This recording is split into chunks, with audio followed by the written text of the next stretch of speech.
Bom dia, pessoal. Bom dia, galera. Bom dia, traders iniciantes, traders iniciados. Bilidin Trader aqui começando mais um estudo pré-market. Hoje, segunda-feira, 6 de abril de 2020, são 8 horas e 1 minuto agora. 8 horas e 1 minuto. Bom dia a todos. Deixem o seu like, comentem nesse vídeo que é muito importante para o crescimento do nosso canal. Ouvir a opinião de vocês, principalmente em relação a estudos, como que vocês estão indo nos seus trades, né? Principalmente no simulador, que a gente recomenda para os iniciantes. Vamos que vamos, é muito importante, né?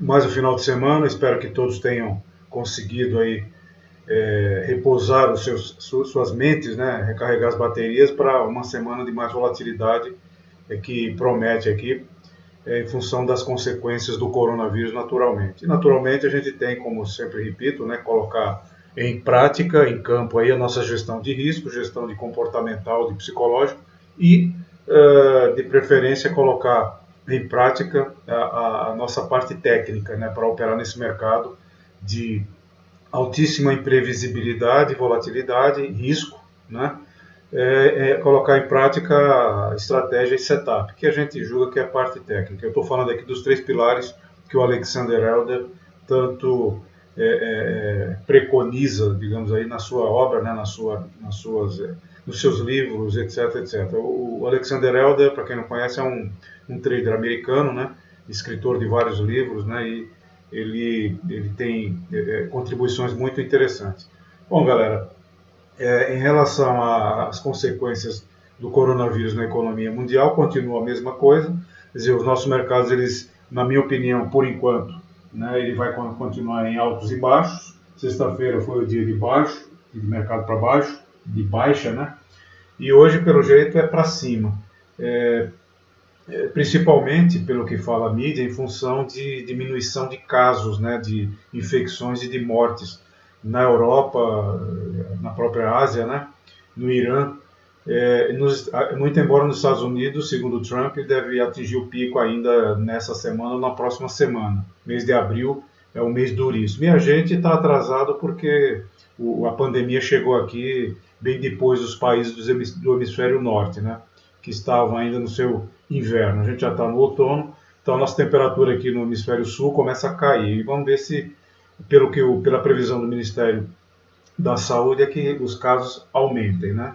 E vamos ver, rezemos para a gente não ter colapsos maiores aí na nossa rede de saúde. Porque todos têm que ficar em casa, em quarentena, muito embora o Bolsonaro e companhia aí esteja preconizando ao contrário, na contramão do mundo, né? E o fato é o seguinte, é que aqui no Brasil já tem gente prevendo aí uma diminuição do PIB de até 5%, é brincadeira, né? Eu estou receoso com as consequências dessa retração, dessa contração da economia. Isso vai gerar muito desemprego. O Brasil já vinha, né, de um histórico fiscal muito ruim e a nossa esperança era a continuação das reformas, aí, tanto a tributária como a administrativa, que já estava nas mesas aí dos congressistas, né? E a coisa está vindo muito pior do que ela pode vir muito pior, virá com certeza muito pior do que se imaginava para o Brasil. E enquanto isso, o Bolsonaro e família continuam falando besteira, né? Cutucando a formiguinha, cutucando o gigante, que é o caso agora do Weintraub, né? Que é o ministro aí da educação, com essa questão do Cebolinha. Ele tweetou uma informação dando indiretas aí com a China e até a Organização Mundial de Saúde puxou a orelha, não especificamente do Brasil, porque eles são muito políticos, né?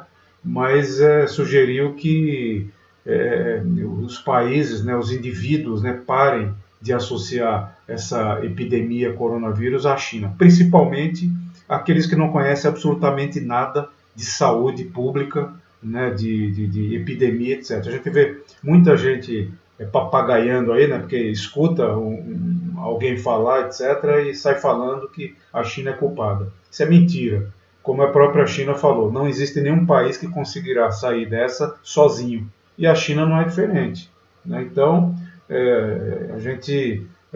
essa galera aí do Bolsonaro e companhia não tem a menor noção do que eles estão falando, né? Nossa participação no mercado internacional, eu costumo dizer que é equivalente a um pipoqueiro na frente, na porta de um grande shopping center, né? Um grande shopping center. É mais ou menos isso. Quer dizer, a gente precisa vender para trazer dólares para a economia e vem um garoto aí falar esse tipo de coisa, né? Então, e o pior é que o pai não fala nada, não repreende e não faz absolutamente nada, né?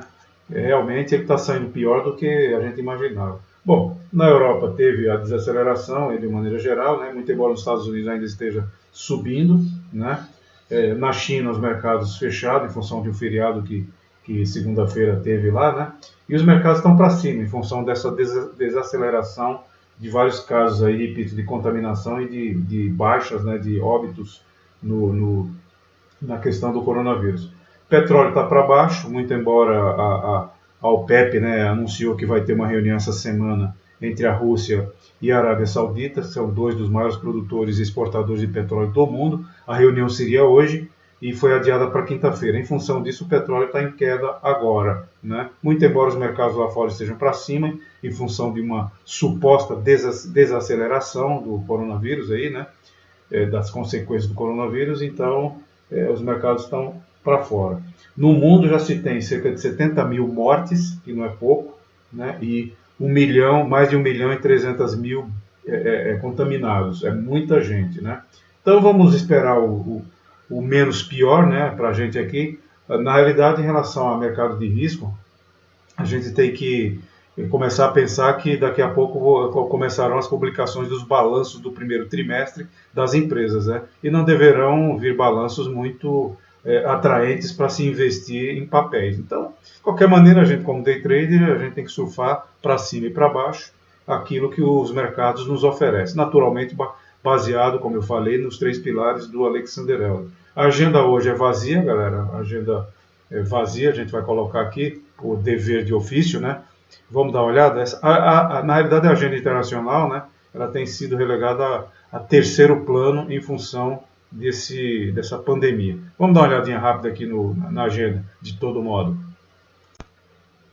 Nosso mercado de futuros começa às 9 horas, né?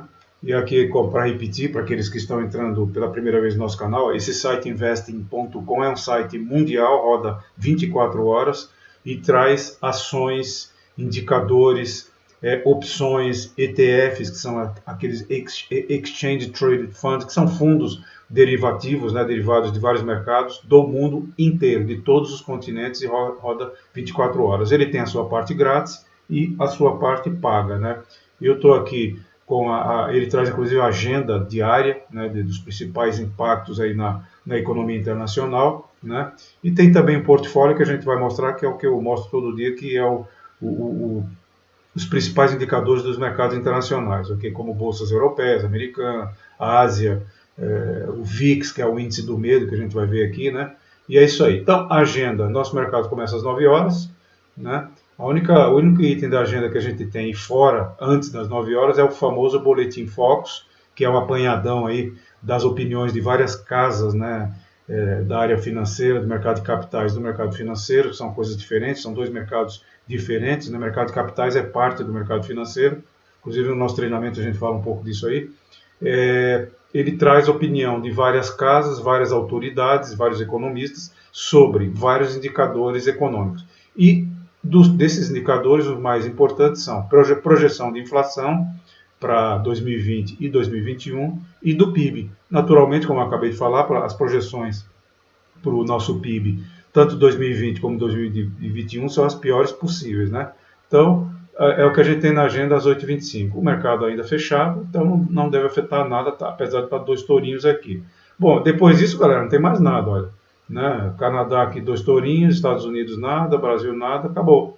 Depois das 18 horas, nosso mercado de futuros fecha, né? Então, vamos dar uma olhada nos mercados lá fora, que as bolsas estão para cima, o que deve sinalizar que o nosso mercado abrirá gap up. Na sexta-feira, apesar dos mercados estarem todos para baixo, ele estranhamente abriu para cima, porém abriu em gap up, né?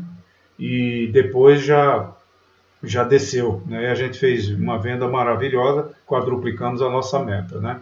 E como quem quiser ver esse vídeo do Day Trade de sexta-feira, não só foi porque ele chegou no ponto de Sniper 382, no 38.2, que a gente colocou venda, né? A gente aguardou ele esperar, ele começou a desenhar um padrão de topo e a gente entrou e surfou ele bastante tempo e foi muito bom. Então, Vamos dar uma olhada nos mercados lá fora.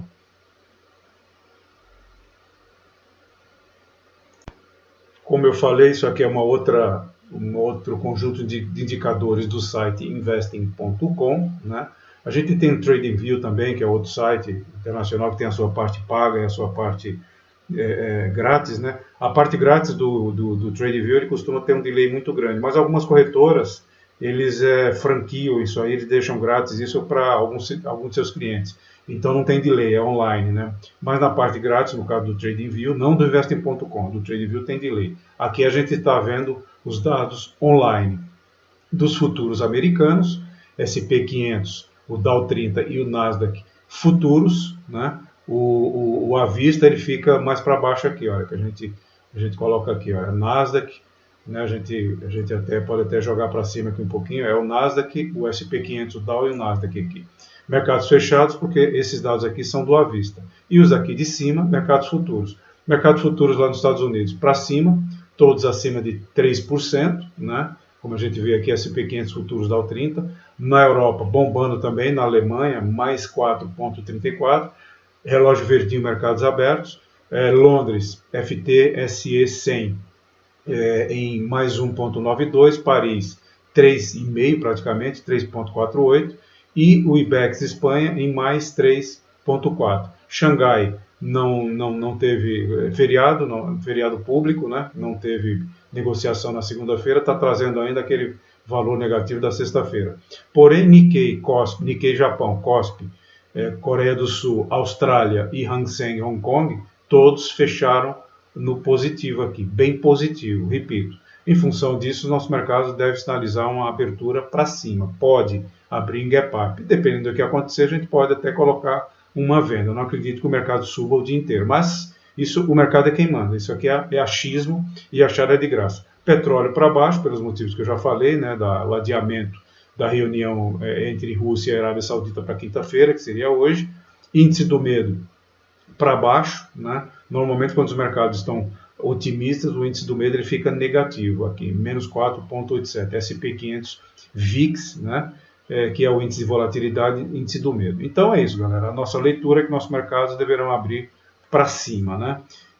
Minério de ferro no porto de Dalian, lá na China, que dita aí a maior parte da cotação do minério de ferro no mundo, né, que afeta a Vale, fechou positivo, mais 1,43, deve favorecer as ações da Vale na abertura da B3, às 10 horas, né, e deve dar uma puxadinha aqui nos mercados. Repito, Bradesco, Banco do Brasil, Bradesco, Itaú, Petro e Vale são as ações que mais puxam o índice Bovespa. Inclusive, nesse final de semana saiu uma notícia aí que deve aumentar um pouco a carteira teórica, né, do IBOV para 76 ações, onde Bradesco, Unibanco, Petrobras e Vale são as que mais têm peso. O Banco do Brasil ele ficou com menos peso aqui, né? Então, sempre que as ações da Vale, as ações da Petrobras ou desses bancos sobem ou caem, normalmente puxam o IBOV para cima e para baixo. Quando elas não têm unidade, ou seja, algumas para cima e outras para baixo, o mercado fica amarrado, fica travado. Isso aqui a gente coloca, como eu falei, o Bilidinho trabalha com 4 telas, a gente deixa num cantinho de uma das telas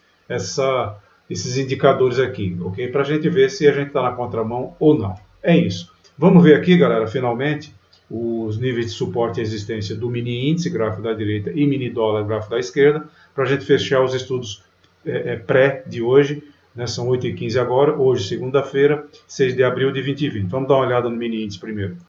O mini índice fechou na marca d'água aqui, essa linha coral, no 69.300 aproximadamente, ok? E o ajuste foi no 69.354, 69.354, praticamente encavalado aqui, né? O fechamento no 69.300 e o ajuste no 69.354, que é a linha preta que está aqui, olha, o ajuste, fecharam encavalados. O que é que a gente vê para baixo de suporte? Essa linha amarela é mera seguidora de estoque. Vamos deixar ela fora aqui. Para baixo a gente vê em suporte o 69.000 redondo, né? 69.000 bola, o 68.830. A gente tem aqui um suporte de diário no 68.470, junto com um suporte normal. O de diário é essa linha pontilhada azul clarinha que se encontra aqui, ok? Abaixo desses 68.500, mais ou menos, a gente tem aqui os 68.200, 68 mil bola, 67.700, 67 mil bola, abaixo dele somente dos 67 mil bola, os 66.200. Abaixo dele, galera, a gente tem o 65 bola, abaixo do 65 bola, o 64.200, 64.200. Abaixo dele, o que mais que a gente vê? Os 64 mil redondos, 64 mil bola, depois os 63.600. Não acredito que caia tudo isso, principalmente que a gente está falando aqui de 6 mil pontos. Né? De qualquer maneira, a gente canta esses pontos que estão aí diariamente. Bom, para cima, o que a gente vê de resistência? Repito, ele fechou nos 69.300. A gente vê o 69.420, que deverá ser atropelado pelo jeito na abertura, poderá ser atropelado. Acima dele, a gente vê aqui, acima dos 69.400, a gente vê o 69.680, depois 69.850, os 79 mil bola, redondo, 79 mil, né? O 79 mil, não, 70 mil bola, 70.200, redondo. Depois, a gente vê aqui, deixa eu colocar pelos 15, que dá para ver melhor, que tá muito junto aqui, galera, só um minuto. Pelos 15 minutos fica mais claro. Acima dos 70 mil bola, 70 mil redondo, né? 70 bola. O 70.200, 70.500, a gente tem aqui ainda, a gente vê aqui o 70.620, o 70.850, 71 mil redondo, depois o 71.100, acima disso 71.500 aproximadamente, que a gente tem aqui um Sniper 382 de diário, que é uma resistência de diário. Deixa eu atualizar aqui, deixar ele um pouquinho mais para baixo aqui, galera. Só um minutinho. Aqui. O que mais que a gente vê aqui? Vamos jogar para a direita também esse suporte de diário aqui. Okay? Acima dos 71.500, que é como eu falei, uma resistência, para baixo aqui é suporte, resistência, acima da marca d'água suporte, acima da resistência de diário no 71.500, a gente vê o 72 mil bola, depois 72.520, né? 72.600 arredondando aqui. Depois 72.880, 73 mil redondo, 73.290, depois os 74 mil bola, 74.030 e os 74.500, né? Já estamos falando de quase 5 mil pontos em relação ao fechamento. Acima dos 74.500, os 75 mil bola, 75.500, os 75.700 aproximadamente. Acima disso a gente tem uma outra resistência de diária que está lá em cima, né? Depois dos 76 mil bola, que é o 76.400 aqui, né? 398. Esses são os pontos de suporte e resistência do mini índice. Vamos ver a doleta aqui para a gente fechar, galera. O mini dólar fechou aqui na marca d'água, a linha coral, fechou na faixa aqui dos 53.64, ok? E o ajuste ficou lá embaixo. A gente vê que o ajuste ele ocorre entre as 15h50 e as 16 horas, e depois disso só subiu na sexta-feira, ok? O ajuste ficou no 5321.47, que é a linha horizontal preta que se encontra aqui, que acontece por volta das 16 horas, como a gente pode ver aqui embaixo. Então, repetindo, o ajuste, essa linha horizontal preta no mini dólar, 5321.47. Fechamento aqui do 5364. O que a gente vê para baixo de suporte? Abaixo da marca d'água aqui, a linha coral. O 5357, abaixo dele o 5333, depois o 5327, o ajuste no 5321.47, como eu falei, abaixo de 5314, 5300, que é o 5299 aqui, 5299, 5300, abaixo dele o 5287, depois a gente vê um certo abismo aqui, ó. Aliás, tem um pontinho aqui que eu preciso marcar, galera, que é esse fundinho aqui dessa vela, só um minuto, como suporte, estamos falando de suporte, né? Ponto devidamente marcado, né? Abaixo, repetindo, abaixo do 5300 ou 5299, a gente tem aqui o 5287 e esse novo ponto marcado aqui no 5277 aproximadamente, depois o 5259, né, que é 58, perdão, né, abaixo dessa linha horizontal azul. Essas linhas horizontais em azul escuro são pontos de maior suporte ou resistência. A gente está falando de suporte na doleta. Abaixo do 5257 a gente tem 5240, o 5230, ok? Abaixo do 5230 a gente tem o 5220, o 5221. Atenção a essas duas linhas aqui, que são médias de 200, muito forte. Abaixo de 5212, o 5200, 5197, 5190, 5181. Para baixo, suporte. Vamos ver para cima a resistência. Na cara dele, o 5367, 5380. Essa linha aqui não tem nada a ver. 5380, 5395, 5400, 5417, 5437, 5473. Após isso, galera, não acreditamos que a doleta suba muito mais do que isso. De qualquer maneira, outros pontos a gente vai cantar no intraday. Atenção lá embaixo, né, a esse suporte de diário no 5128, 29, 5130 aproximadamente. É isso, galera, que a gente tem de pontos de suporte e resistência no mini índice, no mini dólar, e de dados aí econômicos, políticos, etc., que pode afetar o nosso mercado, tanto na abertura como no intraday. Bons trades a todos, tenhamos todos uma ótima segunda-feira, né? Bom dia ao nosso petit comitê mais uma vez, que já está aqui a postos, né? E vamos que vamos, o preço tem que chegar na gente, espírito sniper é preciso. Abraço em todos.